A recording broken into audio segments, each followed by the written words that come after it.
Imagina que llevas décadas matando y nunca nadie te atrapa, que el mundo entero te busca y tú sigues ahí, libre, invisible, como si las reglas no fueran contigo. Ahora imagina que, después de todo eso, el final que te espera no lo decides tú.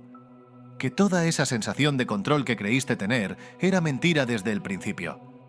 Esta es la historia de los asesinos en serie más temidos de la historia y de cómo, uno por uno, perdieron lo único que nunca creyeron perder. Hay algo que une a todos ellos, algo que nadie suele contar. Cada uno construyó en su mente una versión del mundo donde las consecuencias no existían para ellos. Se creían distintos, intocables. Y durante años, esa ilusión funcionó. Pero la realidad siempre termina por llegar, y cuando llegó, lo hizo de formas que ninguno anticipó. El primero en caer fue uno de los más conocidos. Ted Bundy pasó años siendo el asesino perfecto ante los ojos de quienes lo conocían. Guapo, inteligente, encantador. Estudió Derecho. Trabajó en líneas de ayuda para personas en crisis. Sus vecinos lo describían como alguien agradable. Mientras tanto, asesinó a más de 30 mujeres en varios estados de Norteamérica durante los años 70. Lo detuvieron 2 veces y se escapó 2 veces. La segunda fuga duró semanas. Cuando lo capturaron de nuevo en Florida, ya había matado a 3 personas más. En el juicio, se defendió a sí mismo. Sonrió a las cámaras. Dio entrevistas. Parecía convencido de que el sistema no podía con él. El 4 de enero de 1989, a las 7 de la mañana, murió en la silla eléctrica del estado de Florida. Afuera de la prisión, cientos de personas celebraron con carteles y fuegos artificiales. Sus últimas palabras fueron para su abogado. El hombre que siempre encontró una salida no encontró ninguna esa mañana. Pero hay casos donde la muerte no llega desde fuera, sino desde dentro de la misma institución que debía proteger a todos. Harold Shipman era médico en Inglaterra. Durante más de 20 años ejerció en comunidades donde los pacientes lo adoraban. Era puntual, amable, dedicado, y mató a más de 250 personas, en su mayoría mujeres mayores, inyectándoles dosis letales de morfina durante las visitas médicas. Nadie sospechó durante décadas.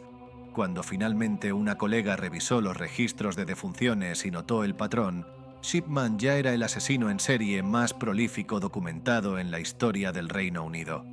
Lo condenaron a cadena perpetua en el año 2000.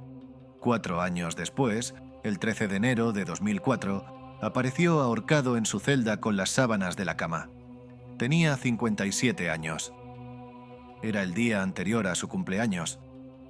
Nunca confesó. Nunca dio una explicación. Eligió su propia muerte antes de que el sistema le ofreciera cualquier posibilidad de reducción de condena. Era el único control que le quedaba, y lo usó. Si te está resultando interesante este recorrido, este es el momento de suscribirte al canal. Aquí vas a encontrar exactamente esto, los mundos que nadie explica, contados sin filtros y sin rodeos. Dale al botón y no te pierdas lo que viene, porque lo que viene es más oscuro.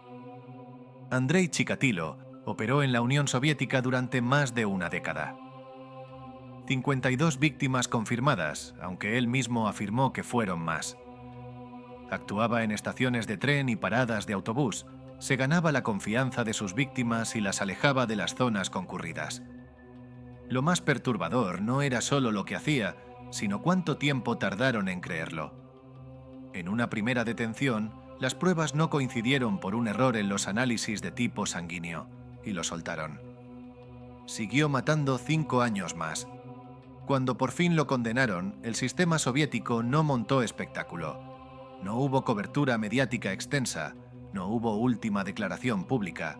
El 14 de febrero de 1994 fue ejecutado con un disparo en la nuca en una habitación de la prisión, sin testigos públicos, sin ceremonias, solo un hombre, una habitación y una bala.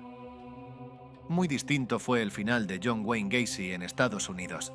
Gacy asesinó a 33 jóvenes y enterró a 26 de ellos bajo el suelo de su propia casa en Illinois. En su comunidad era conocido como un hombre generoso que organizaba fiestas para los vecinos y se disfrazaba de payaso para entretener a los niños en eventos benéficos. Cuando excavaron su casa, el olor llevó a los investigadores directamente a lo que había debajo. Gacy fue condenado a muerte y ejecutado mediante inyección letal el 10 de mayo de 1994. Pero la ejecución no salió como estaba prevista. El químico que se usaba para la inyección cristalizó dentro del tubo y el proceso se detuvo. Tuvieron que interrumpirlo, cambiar la vía y reiniciarlo. Gacy tardó 18 minutos en morir en lugar de los estimados 7. El método que se presenta como la forma más humana de ejecutar a alguien no funcionó como debía. Uno de los médicos presentes declaró después que fue uno de los momentos más incómodos de su carrera. Para las familias de las víctimas que asistieron como testigos, fue un final que no habían esperado de esa manera. Jeffrey Dahmer representa tal vez el caso donde la ironía del destino resulta más difícil de ignorar. Dahmer asesinó a 17 hombres en Wisconsin y Ohio entre 1978 y 1991. Sus crímenes incluyeron actos que conmocionaron incluso a investigadores con años de experiencia. Fue condenado a 957 años de prisión, una cifra que en la práctica significaba que nunca saldría. Pero Dahmer solo estuvo en prisión 2 años. El 28 de noviembre de 1994, un compañero de prisión llamado Christopher Scarver lo golpeó con una barra metálica en los aseos del centro. Dahmer murió pocas horas después en el hospital. Scarver, que también había sido condenado por asesinato, declaró años más tarde que se sintió movido a actuar porque Dahmer se burlaba del sufrimiento de sus víctimas delante de otros reclusos, haciendo figuras con la comida. El hombre que durante años fue el más temido de cualquier lugar en el que estuvo, murió indefenso a manos de alguien a quien nadie conocía fuera de aquellas paredes. Y luego están los casos que no terminan con la muerte del asesino, sino con algo que resulta aún más difícil de procesar. Richard Ramírez, conocido como el acechador nocturno, aterrorizó California durante los años 80. Entraba en casas por la noche, mataba con cualquier objeto que encontrara y dejaba símbolos satánicos en las escenas. Fue condenado a muerte en 1989. Pasó 23 años en el corredor de la muerte mientras sus apelaciones se sucedían una tras otra. Durante ese tiempo ganó seguidores, recibió cartas de admiradoras y se casó en prisión. Murió de un linfoma en junio de 2013, antes de que el Estado pudiera ejecutarlo. La enfermedad llegó primero. Pero el caso que más silencio genera cuando se cuenta en voz alta es el de Pedro Alonso López. Apodado el Monstruo de los Andes, confesó el asesinato de más de 300 niñas en Colombia, Perú y Ecuador durante los años 70 y 80. 300. Fue capturado en Ecuador en 1980, juzgado y condenado a 16 años. El máximo permitido en ese país en aquel momento. Lo liberaron en 1998 por buena conducta. Lo transfirieron a Colombia, donde fue declarado cuerdo y puesto en libertad. Desde entonces, nadie sabe con certeza dónde está. La Interpol emitió una alerta. Algunos reportes sin confirmar lo ubican en distintos países. No hay una tumba, no hay un registro de muerte, no hay una sentencia cumplida que cierre el ciclo. Hay un hombre que confesó 300 asesinatos y que hoy, mientras lees esto o lo escuchas, podría estar en cualquier lugar. Todos estos hombres dedicaron años a decidir cuándo y cómo terminaba la vida de otra persona. Todos creyeron, en algún momento, que tenían el control. Algunos murieron ejecutados por el Estado. Otros a manos de otros presos. Otros de enfermedad, solos en una celda. Y uno sigue sin tener un final conocido. Lo que ninguno pudo decidir fue su propio desenlace. Eso, al final, es lo que tienen en común con todas sus víctimas. Esto es Sin Censura.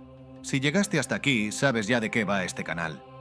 Suscríbete para no perderte lo que viene, porque los próximos temas son igual de profundos y mucho más cercanos de lo que crees.